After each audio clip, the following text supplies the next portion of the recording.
नमस्कार, news for nation देख रहे हैं आप। मैं हूं आपके साथ रश्मि। बिहार के मुख्यमंत्री नीतीश कुमार को बीजेपी की जरूरत नहीं है। ऐसा इसलिए क्योंकि हमने इस बार यूपी की वो तस्वीरें देखी जहां पर विधानसभा चुनाव में बीजेपी से अलग होकर जनता दल यूनाइटेड ने चुनाव लड़ा।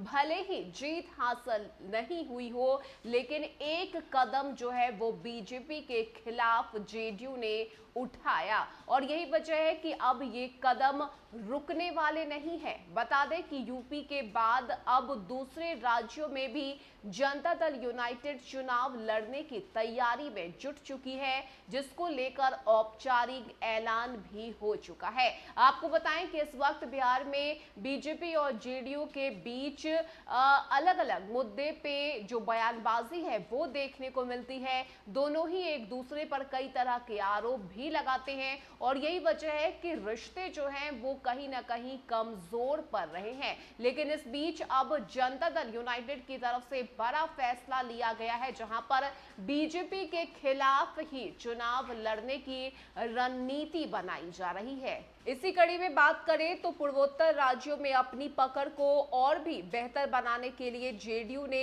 अभी से ही अपनी तैयारियां शुरू कर दी है, जिसमें पहला पड़ाव है 2023 में नागालैंड में होने वाला विधानसभा चुनाव, जिसको लेकर जेडीयू अध्यक्ष ललन सिंह ने बड़ा ऐलान किया है।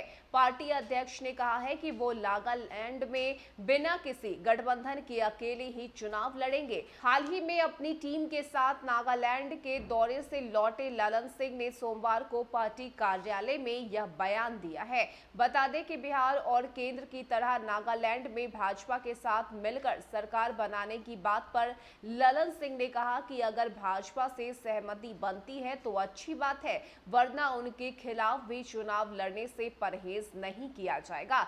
जेडीयू अध्यक्ष ने कहा कि हम यूपी, मणिपुर आदि राज्यों में भाजपा के खिलाफ चुनाव लड़ चुके हैं। ऐसे में मणिपुर में भाजपा को हराकर 6 सीटें जीती थी। उन्होंने उम्मीद जताई है कि नागालैंड में आने वाले चुनाव में पार्टी अच्छा प्रदर्शन करेगी। इसके साथ ही जेडीयू के राष्ट्रीय अध्यक्ष ललन सिंह ने बताया है कि साल 2018 में उनकी पार्टी ने नागालैंड में चुनाव लड़ा था। उस चुनाव में पार्टी को 5.6% वोट भी मिले थे। साथ ही एक सीट पर पार्टी के उम्मीदवार ने जीत भी हासिल की थी। ऐसे में ललन सिंह ने आगे कहा है कि किसी भी राज्य में पार्टी को क्षेत्रीय दल की मान्यता पाने के लिए 6% वोट की जरूरत होती है। ऐसे में इस बार जेडीयू न सिर्फ नागालैंड में जोर शोर से चुनाव लड़ेगी, बल्कि उसे क्षेत्रीय दल का दर्जा भी जरूर मिलेगा। बता दें कि जेडीयू को बिहार के अलावा अरुणाचल प्रदेश और मणिपुर में क्षेत्रीय दल का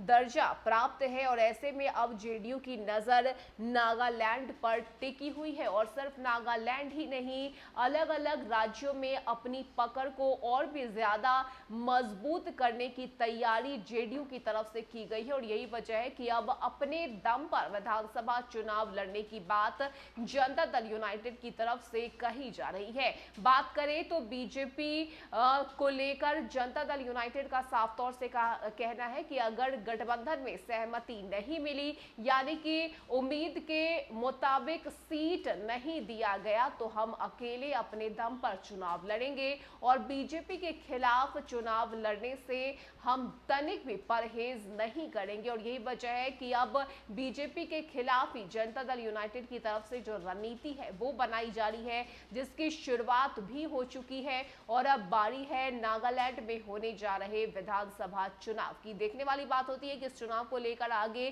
क्या कुछ तैयारी जेडीयू की तरफ से की जाती है और अकेले चुनाव लड़ने को लेकर आगे क्या कुछ ऐलान जेडीयू की तरफ से की जाती है और साथ ही अगर गठबंधन में सहमति नहीं बनती तो जेडीयू आगे क्या कुछ फैसला लेती है, ये तमाम चीजें देखने वाली होंगी।